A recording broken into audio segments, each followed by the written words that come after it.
Respecto al tipo de proteína, yo lo había mostrado creo en la primera charla que tuvimos de entrenamiento de fuerza. Hay distintos tipos de proteína y han estudiado respecto a cuáles favorecen más el crecimiento muscular, ¿ya? La caseína, la proteína de soya y la whey protein. Y respecto a eso, la whey protein es la que ha tenido mejores resultados, ¿ya? Esto es en reposo en blanco y cuando estoy entrenando, ¿ya?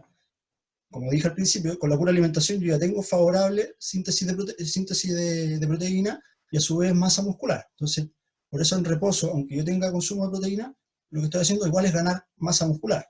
Ahora, si entreno, se potencia mucho más el beneficio. Y comparando los distintos tipos de proteínas que existen, la whey protein, que es la de suero de leche, vendría siendo la más beneficiosa, ¿ya? Entre otras cosas, porque tiene mayor gramos de leucina, que era lo que les estaba mostrando recién en el gráfico, ¿ya? Entonces, cuando quieran comparar o cuando quieran comprar y se decidan y estén en una etapa de entrenamiento de aumento de masa muscular, la recomendación va a ser la whey protein porque tiene mayor gramos de leucina y favorece mayor crecimiento muscular. Respecto a la pregunta de cuándo, ¿ya? Aquí hay dos ejemplos respecto a cuándo sería beneficioso consumir la proteína. Un tiempo cero, que sería post ejercicio, es decir, termino de entrenar y un shake de proteína, o un batido de proteína, o compararon con, por supuesto, con sujetos que consuman la misma cantidad de proteína al día, etcétera, con una persona que 2 horas posterior al ejercicio, ¿ya? Y cuando dejo pasar 2 horas posterior al ejercicio, ahí la síntesis no es muy favorable.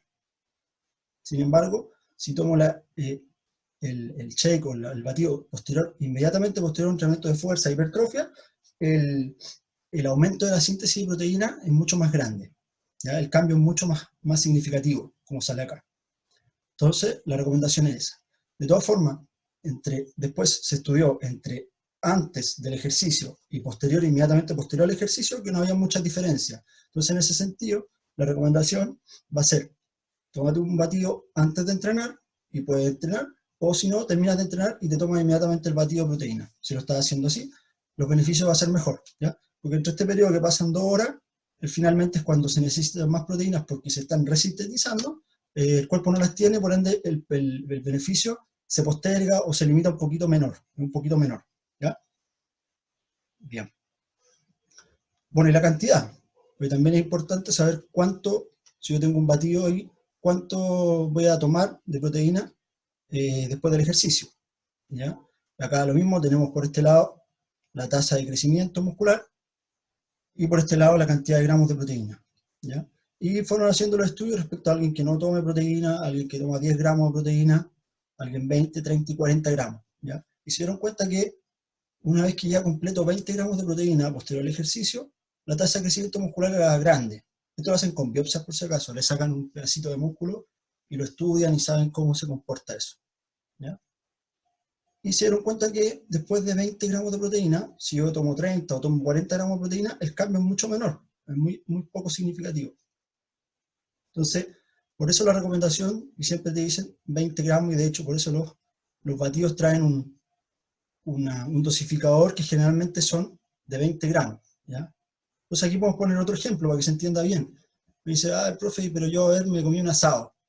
Ayer me comí un asado y resulta que ahí consumí todos los gramos de proteína que tú me estás diciendo en una pura comida.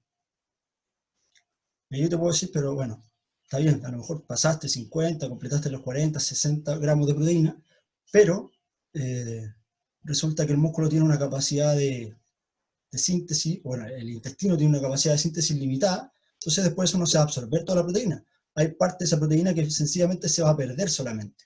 A través de la orina, a través de la feca, se pierde esa proteína, pero no se absorbe como corresponde, porque el límite son 20. Entonces, es mejor, y a eso iba con el ejemplo, a lograr un basal, es decir, tener un desayuno con proteína, un almuerzo con proteína, una once con proteína, completar un basal y ahí mantener un basal de proteína y después del entrenamiento tomar un batido, el ejemplo que les doy, que es más negativo, que es en una pura comida tomar 30, 40 gramos de proteína, ¿ya?